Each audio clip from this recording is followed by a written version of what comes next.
اتقا کا معنی سب سے بڑا متقی. اللہ تعالیٰ نے ابو بکر کے لیے متقی کا لفظ استعمال نہیں کیا بلکہ اتقا کا لفظ استعمال کیا. سنیے ذرا. فَأَنذَرْتُكُمْ نَارًا تَلَظَّىٰ. ارے دنیا والوں، ہر بندہ چاہتا ہے میں کامیاب ہو جاؤں، کوئی بندہ اپنی ناکامی نہیں چاہتا، ہر بندہ کامیابی چاہتا ہے. اللہ کریم فرماتے ہیں فَأَنذَرْتُكُمْ نَارًا تَلَظَّىٰ.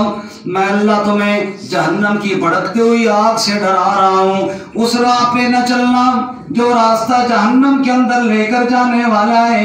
وَإِن مِّنكُمْ إِلَّا وَارِدُهَا كَانَ عَلَىٰ رَبِّكَ حَتْمًا مَّقْضِيًّا. دوزخ کے اوپر ہم نے ایک پل بنایا ہے جس کو میں اور آپ پل صراط کہتے ہیں. اللہ فرماتے ہیں وَإِن مِّنكُمْ إِلَّا وَارِدُهَا. ہر ایک کو اس پل کے اوپر سے گزرنا ہوگا. پھر کیا ہوگا؟ ثُمَّ نُنَجِّي الَّذِينَ اتَّقَوْا. یہ تقوی پہ دھیان کرنا. اور میں یہ عرض کر رہا تھا صحابہ سارے متقی ہیں، ابو بکر اتقا ہے. فرمایا ثُمَّ نُنَجِّي الَّذِينَ اتَّقَوْا. پھر کون پار ہوگا دوزخ کے پل سے؟ کالذین اتقوا. وہی پار ہوں گے جن کے اندر تقوی موجود ہوگا، تقوی والے ہی پار ہوں گے. اور میں پہلے آیت سنا چکا ہوں صحابہ کے بارے میں. اللہ فرماتے ہیں اولئک هم المتقون. میرے نبی کے سارے صحابہ تقوی والے. تو دوسرے لفظوں میں یوں کہیے ثم ننجی الذین اتقوا. دوزخ کے پل کے اوپر سے کون پار ہوں گے؟ فرمایا میرے محمد تیرے سارے شاگرد پار ہو جائیں گے. سبحان اللہ سبحان اللہ. وَنَذَرُ الظَّالِمِينَ فِيهَا جِثِيًّا. اور وہ ظالم جو تیرے شاگردوں کے مخالف ہوں گے، جنہوں نے تقوی والوں سے الگ کوئی راستہ اختیار کیا، فرمایا وہ ظالم دوزخ میں گرا دیے جائیں گے. فَأَنذَرْتُكُمْ نَارًا تَلَظَّىٰ لَا يَصْلَاهَا إِلَّا الْأَشْقَىٰ. وہ بدبخت بد نصیب لوگ دوزخ میں گرا دیے جائیں گے. الَّذِي كَذَّبَ وَتَوَلَّىٰ. جو میری آیتوں کو جھٹلاتے تھے اور منہ موڑ لیتے تھے. یا اللہ متقی بچیں گے یہ بات تو سمجھ میں آ گئی، لیکن تو سپیشل کس بندے کو دوزخ کی آگ سے بچائے گا؟ اللہ فرماتے ہیں وَسَيُجَنَّبُهَا الْأَتْقَىٰ. سبحان اللہ. وَسَيُجَنَّبُهَا الْأَتْقَىٰ. جو بھی تقوی والا ہوگا بچے گا، لیکن وَسَيُجَنَّبُهَا الْأَتْقَىٰ. او لوگوں مجھ سے دعائیں مانگا کرو دوزخ سے بچنے کے لیے. خود اللہ کے نبی صلی اللہ علیہ وسلم نے دعا سکھائی اللہم اجرنا من النار. میری امت کے لوگوں دعا پڑھا کرو اے اللہ میں دوزخ کی آگ سے محفوظ فرما. یہ ہر ایک بندہ کوشش کرے تقوی کے راہ پر بھی چلے، اللہ سے دعائیں بھی مانگے. امید ہے کہ اللہ تعالیٰ بچا لے گا، لیکن اللہ پہ لازم کوئی نہیں. اللہ فرماتا ہے وَسَيُجَنَّبُهَا الْأَتْقَىٰ. میرا محمد تیری امت میں جو سب سے بڑا متقی تیرا یار ابو بکر صدیق ہے. یوں سمجھ کے میں اللہ نے اپنے ذمہ لازم کر لیا ہے، اس کو تو میں اللہ ضرور دوزخ کی آگ سے بچاؤں گا. سبحان اللہ. الذی یؤتی مالہ یتزکیٰ. کیوں بچائے گا یا اللہ ابو بکر کو؟ اتنی اسپیشل باتیں کیوں اپنے قرآن کے اندر کر رہا ہے؟ فرمایا الذی یؤتی مالہ یتزکیٰ وما لأحد عندہ من نعمت تجزیٰ.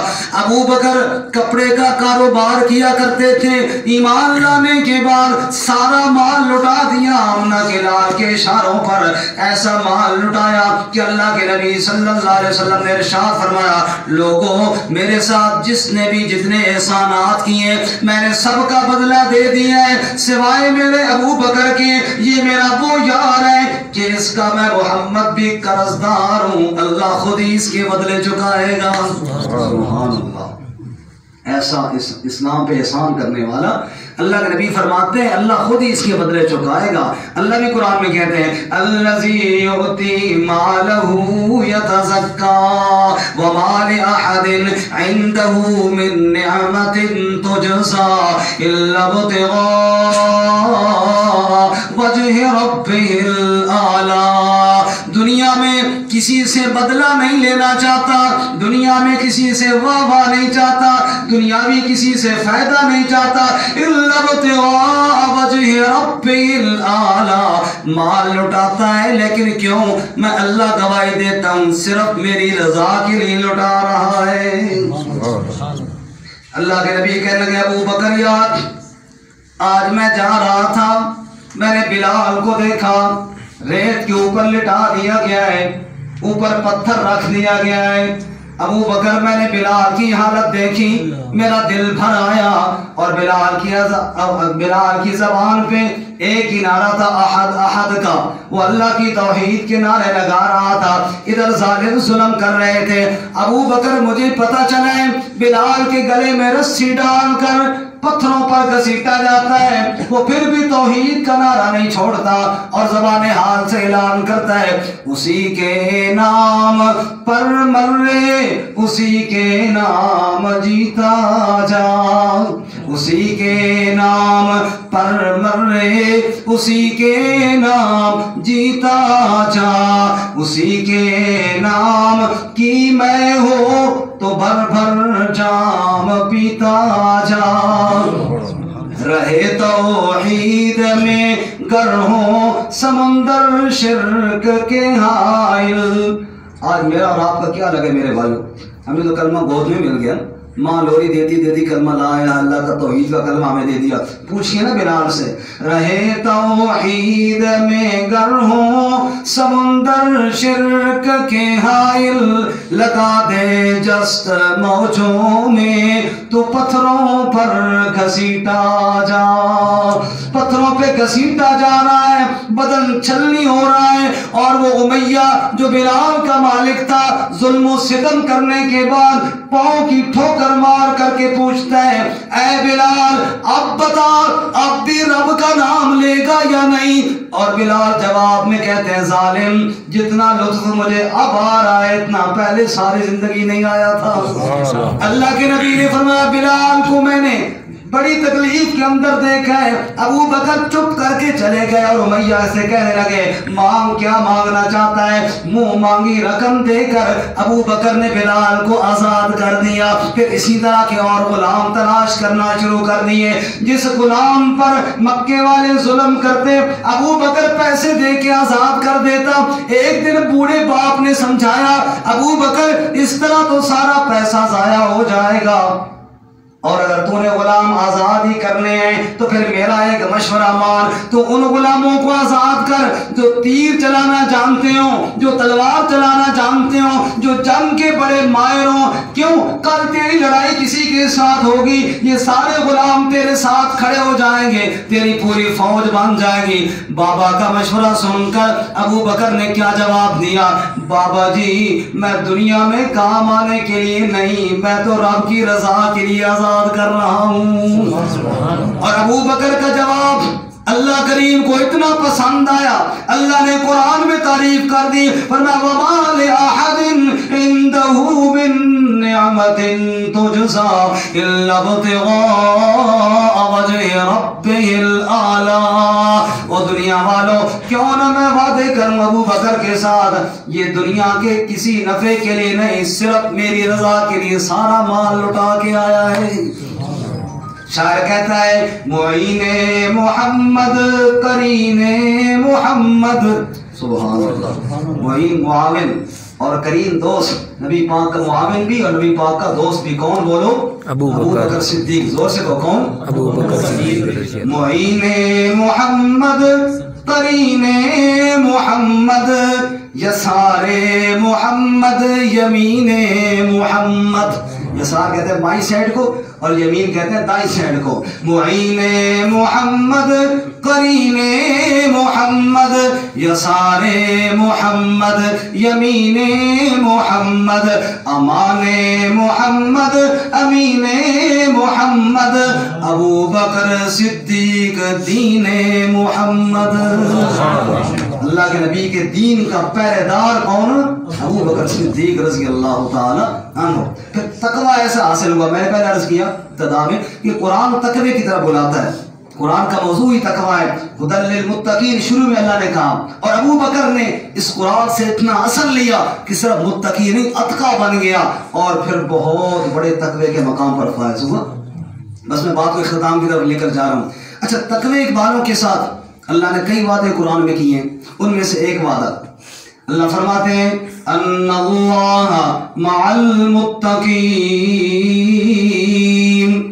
جس نے تقوی اختیار کیا اس کے ساتھ میرا وعدہ ہے اللہ اس کے ساتھ ہوں گا، اپنی معیت نصیب فرماؤں گا، میں اللہ اس کے ساتھ ہوں گا. اب تقوی والوں کے ساتھ اللہ کا وعدہ ہے میں تقوی اختیار کروں، آپ تقوی اختیار کرے، آج کوئی بندہ اختیار کرے. اللہ کا وعدہ ہے قرآن میں ان اللہ مع المتقین، جو تقوی اختیار کرے گا میں اللہ ضرور اس کے ساتھ رہوں گا. لیکن ابو بکر نے صرف تقوی نہیں اختیار کیا، تقوی کا اعلیٰ مقام اختیار کیا. پھر اللہ کریم کیسے ساتھ ہوا، اللہ نے کیسا وعدہ پورا کیا. توجہ کرنا، ہجرت کی رات ہے، مکے والوں نے میرے نبی کے خلاف مشورہ کیا. سورہ انفال کے اندر اللہ تعالیٰ نے سارا نقشہ بیان کر دیا. وَإِذْ يَمْكُرُ بِكَ الَّذِينَ كَفَرُوا لِيُثْبِتُوكَ أَوْ يَقْتُلُوكَ أَوْ يُخْرِجُوكَ.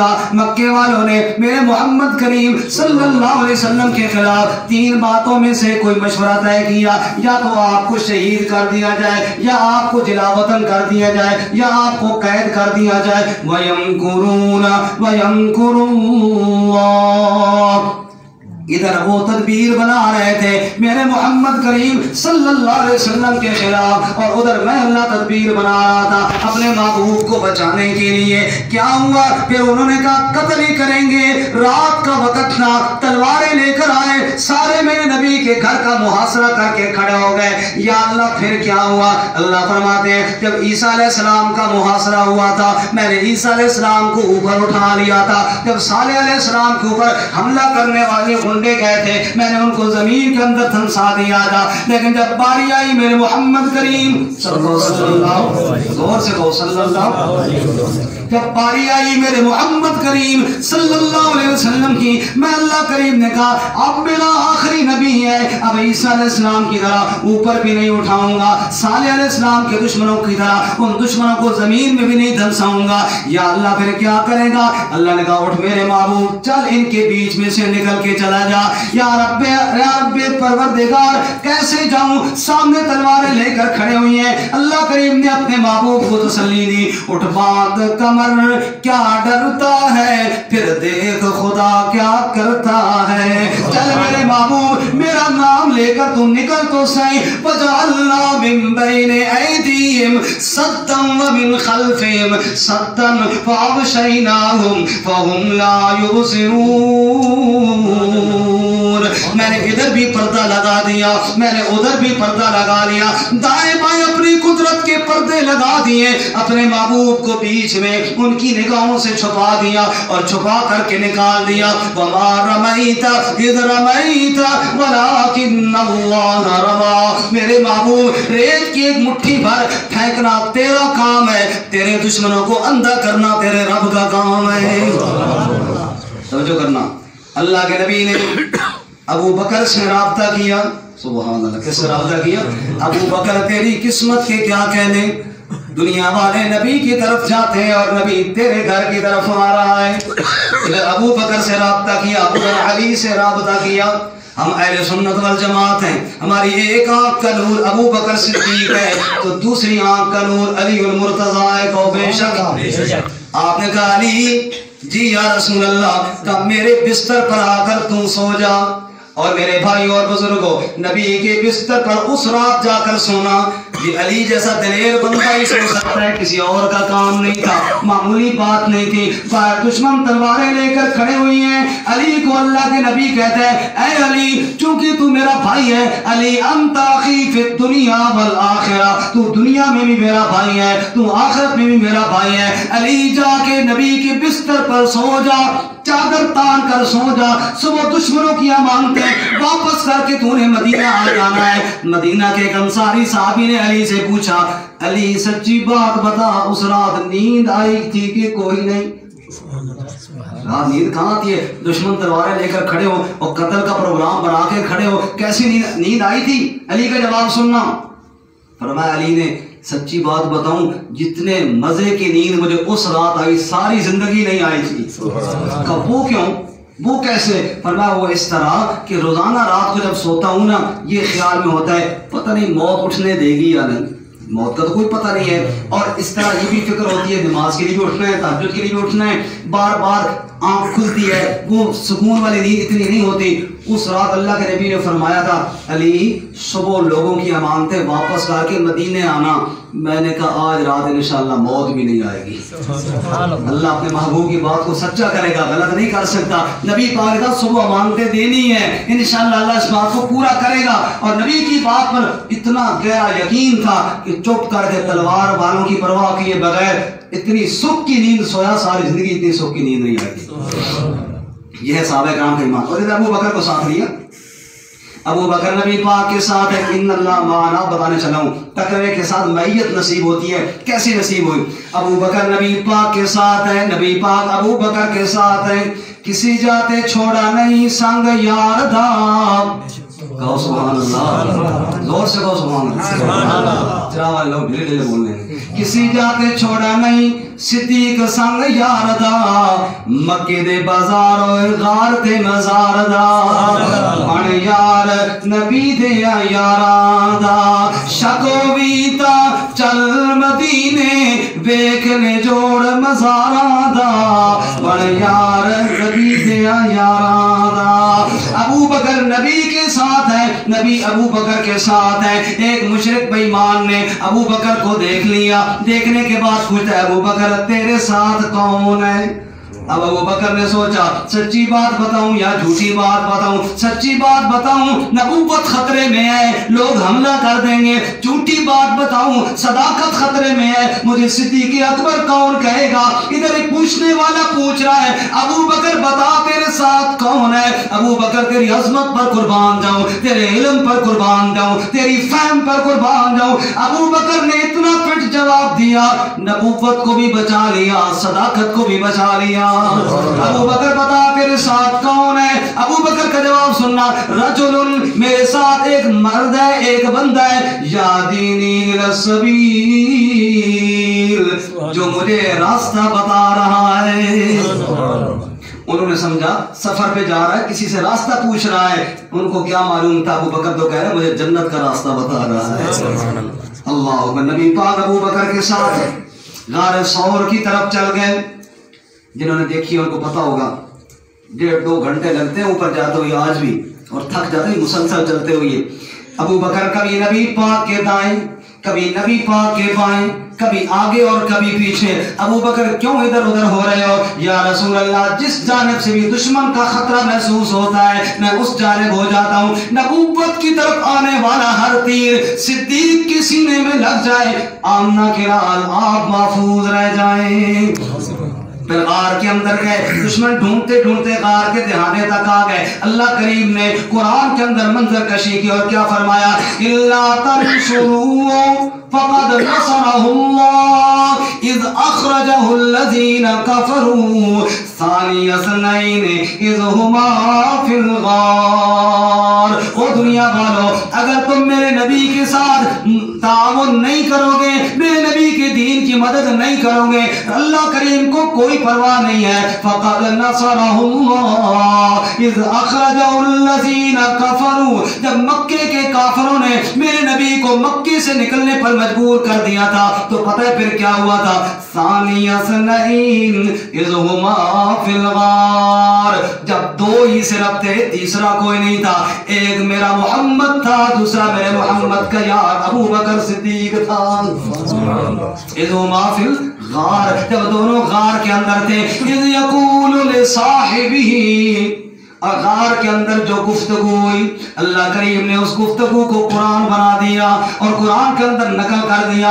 قیامت تک آنے والے ہر انسان تک پیغام پہنچ جائے۔ ابو بکر کا نبی کے ساتھ کیسا تعلق تھا، نبی کا ابو بکر کے ساتھ کیسا تعلق تھا، اس پر کوئی روایت نہیں، اس پر کوئی تاریخی حکایت نہیں، اس پر قرآن کی صداقت گواہ ہے۔ اذ یقول لصاحبہ لا تحزن ان اللہ معنا۔ غار کے اندر ابو بکر نے کہا یا رسول اللہ، وہ جو دروازے پہ کھڑا ہے دشمن نیچے جھک کر دیکھے گا تو ہم ان کو نظر آ جائیں گے۔ اللہ کریم کے پیغمبر نے کیا جواب دیا؟ ان اللہ معنا، ابو بکر ہم دو اکیلے نہیں ہیں، تیسرا اللہ بھی ہمارے ساتھ ہے۔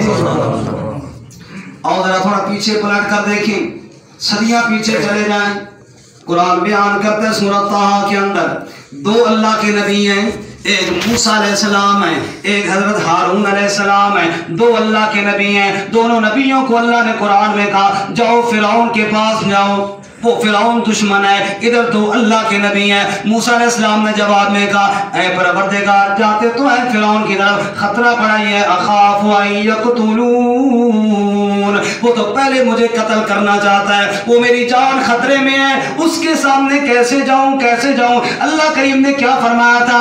اننی معکما اسمع و ارا، موسیٰ اور ہارون تم دو اکیلے نہیں، دو تم اور تیسرا میں اللہ بھی تمہارے ساتھ ہوں۔ صدیاں بیت گئیں، صدیوں بعد پھر اللہ کریم نے وہ کلام دہرایا۔ کب دہرایا؟ ہجرت کی رات جب غار کے اندر میرے نبی موجود تھے، میرے نبی کے ساتھی ابو بکر صدیق موجود تھے، وہی بات پھر دہرائی جیسے اللہ نے نبیوں کے ساتھ وعدے کیے تھے۔ وہاں تو دونوں نبی تھے، یہاں ایک نبی ہے دوسرا امتی ہے، نبی تو نہیں ہے لیکن اللہ کی معیت اسی طرح حاصل ہے۔ لا تحزن ان اللہ معنا، ابو بکر اس درجے اور مقام پر پہنچ گیا تھا جیسے موسیٰ اور ہارون کو اللہ نے فرمایا تھا تم دونوں کے ساتھ میں اللہ بھی موجود ہوں، اسی طرح فرمایا اپنے محمد اور ابو بکر کے ساتھ بھی میں اللہ اسی طرح موجود ہوں۔ سبحان معین محمد، کرین محمد، یسار محمد، یمین محمد، امان محمد، امین محمد، ابو بکر صدیق دین محمد۔ اور بالکل آخری بات، ورنہ ابو بکر کے اوپر جو تقوی کے اوپر اللہ کے انعامات ہیں یہ بھی ایک مستقل لمبا موضوع ہے۔ یہ تو میں نے ایک معیت والا اللہ کے ساتھ ہونے کا ایک مثال دی ہے، اور جو تقوی ہوتا ہے نا تقوی والا وہ پھر پرہیز کرتا ہے، جھوٹ سے اپنے آپ کو بچاتا ہے۔ ابھی میں نے ابو بکر کی مثال دی، کس طرح اپنے آپ کو جھوٹ سے بچایا، اسی تقوی کی ایک اور مثال۔ ابو بکر صدیق جا رہے ہیں رضی اللہ تعالیٰ عنہ، راستے کے اندر ایک بے ایمان اللہ کے قرآن کی آیت کا مذاق اڑا رہا ہے۔ قرآن کریم میں آیت نازل ہوئی من ذا الذی یقرض اللہ قرضا حسنا، کون ہے جو اللہ کریم کو قرض حسنا دے دے، اللہ کے نام پہ صدقہ دے، اللہ کے نام پہ خیرات دے، اور یوں سمجھے کہ گویا کہ رب کو قرض دینی ہے، فَيُضَاعِفَهُ لَهُ أَضْعَافًا كَثِيرًا، جب اللہ بدلہ دے گا تو کئی گناہ کر کے بدلہ دے گا۔ یہ آیت قرآن میں نازل ہوئی۔ ایک بے ایمان یہودی بدبخت اس آیت کا مذاق اڑا رہا ہے اور کہنے لگا نعوذ باللہ، دیکھو جی اللہ فقیر ہو گیا، ان اللہ فقیر ونحن اغنیاء، اللہ فقیر ہو گیا ہم غنی ہیں، اللہ ہم سے قرضے مانگ رہا ہے۔ ابو بکر کو دیکھ کر اس نے زبان اونچی کی، اونچی آواز سے بولا ابو بکر کو سنانے کے لیے۔ ابو بکر نے جب سنا ایک لعین رب کی بھی ادبی کر رہا ہے، پکڑ لیا ابو بکر نے، غیرت ایمانی جوش کے اندر آئی اور ٹھیک ٹھاک اس کی پٹائی کر دی۔ پٹائی کر کے کہا خبردار اللہ کی توہین پھر نہ کرنا ورنہ میں تیری زبان کھینچ لوں گا۔ ابو بکر پٹائی کر کے چلے گئے۔ بس بات ختم کرنے لگا، بھی اٹھے نہیں، بس آخری بات ہے۔ وہ سارے بے ایمان اکٹھے ہوئے اور نبی پاک صلی اللہ علیہ وسلم کے پاس آ گئے اور آ کر کہنے لگے جی دیکھو جی ابو بکر نے مارا اس فلانے کو، آپ نے ابو بکر کو بلایا، مارا اس کو تھپڑوں کے ساتھ؟ جی یا رسول اللہ مارا ہے۔ کیوں مارے تھپڑ؟ کلو کانا سیفا قریبا منی لضربت عنقا، یا رسول اللہ اگر تلوار میرے پاس ہوتی گردن اس خبیث کی کاٹ دیتا، تھپڑ اس لیے مارے کہ تلوار نہ تھی، بچ گیا مجھ سے۔ کیوں اتنے غصے میں ہو؟ یا رسول اللہ ابو بکر ہر بات برداشت کر سکتا ہے، اپنے رب کی بے ادبی ابو بکر سے برداشت نہیں ہوتی، میرے سامنے اس نے اللہ کو فقیر کہا ہے اس لیے میں نے تھپڑ مارے ہیں۔ آپ نے پوچھا تو نے اللہ کو فقیر کہا ہے؟ اس نے کہا نہیں توبہ میں نے تو نہیں کہا۔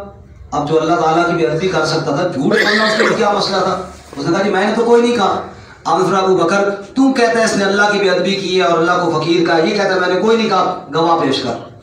ابو بکر گواہ پیش کر، کہا یا رسول اللہ کوئی گواہ نہیں، بندہ اور تھا ہی کوئی نہیں، میں تو اکیلا تھا، اس نے میرے سامنے اللہ کی بے ادبی کی ہے، اب یہ جھوٹ بول رہا ہے، مانتا نہیں ہے، لیکن کی ہے میں نے خود سنا ہے، گواہ میرے پاس کوئی نہیں یا رسول اللہ۔ اب ابو بکر اگر گواہ نہیں ہے تو پھر تو فیصلہ اس کے ہاتھ میں ہوگا، کیونکہ وہ کہتا ہے میں نے بے ادبی کوئی نہیں کی۔ اب گواہوں کے ساتھ بات ثابت ہوتی ہے نا، گواہ آپ کے پاس ہیں کوئی نہیں؟ کہ یا رسول اللہ اگر نہیں ہے میرے پاس گواہ اور آپ سمجھتے ہیں کہ فیصلہ اس کے حق میں کرنا ہے، ٹھیک ہے آپ فیصلہ فرمائیں، مجھے تو آپ کا فیصلہ منظور ہوگا، کوئی اعتراض نہیں ہوگا۔ میں تو تصدیق ابو بکر کا تو کام ہی صدیق اکبر اس لیے بنا ہوں کہ نبی کے ہر فیصلے کی تصدیق کروں۔ آپ فیصلہ فرمائیں میں ماننے کے لیے تیار ہوں، اسے کہیں مجھے تھپڑ مارنے مارے، جو آپ فیصلہ فرمائیں میں ماننے کے لیے تیار ہوں، میرا کوئی اعتراض نہیں یا رسول اللہ۔ توجہ کرنا اور ایمان انشاءاللہ تازہ ہوگا۔ ابھی اللہ کے نبی نے ابو بکر صدیق کے خلاف فیصلہ نہیں کیا تھا کہ جبرائیل قرآن لے کر پہلے آ گئے، زور سے کہو سبحان اللہ۔ اور رب نے فرمایا لقد سمع اللہ قول الذین قالوا ان اللہ فقیر ونحن اغنیاء۔ او میرے پیغمبر اگر ابو بکر کا گواہ زمین پہ کوئی نہیں تو میں اللہ عرش برین سے گواہ ہوں، میں گواہی دیتا ہوں ابو بکر کے حق میں کہ انہوں نے جو بات کہی ہے بے ادبی والی کسی اور نے سنی نہیں سنی، میں سن رہا تھا۔ صدیق کو کہتے ہیں صدیق اکبر، یہ اسی لیے صدیق اکبر ہے نا کہ اس کی صداقت کی گواہی کس نے دی ہے؟ بولو اللہ تعالیٰ نے دی ہے۔ سب سے بڑا متقی بھی ابو بکر صدیق تھا، سب سے بڑا صدیق بھی ابو بکر صدیق تھا، دین کا پہرے دار بھی ابو بکر صدیق تھا۔ جب منکرین زکوٰۃ نے زکوٰۃ سے انکار کیا نا، ابو بکر کو لوگوں نے مشورہ دیا، حضرت عمر نے بھی مشورہ دیا فی الحال ان کے ساتھ جنگ نہ کرو، کہا ینقص الدین وانا حی، میری زندگی میں نبی کا دین کم ہو اور میں زندہ رہوں یہ نہیں ہو سکتا، میں تنہا جا کے ان کے ساتھ لڑائی لڑوں گا۔ نبی پاک کے دین کا محافظ، نبی پاک کی رسالت کا پہرے دار اور چوکیدار عمر کہا کرتے تھے ابو بکر میری ساری باتیں تو لے لے، وہ غار والی 3 راتیں تو مجھے دے تھے۔ ابو بکر کہا کرتے تھے نا عمر ان کا تو ایک لمحہ بھی کسی کو دینے کے لیے تیار نہیں ہوں۔ اللہ تعالیٰ ہمیں ان عظیم ہستیوں کے نقش قدم پر چلنے کی توفیق عطا فرمائے۔ جو کہا جو سنا اللہ تعالیٰ اس کو اپنی بارگاہ میں قبول فرمائے، سننے سنانے میں کمی کوتاہی ہوئی اللہ تعالیٰ درگزر فرمائے۔ وآخر دعوانا الحمد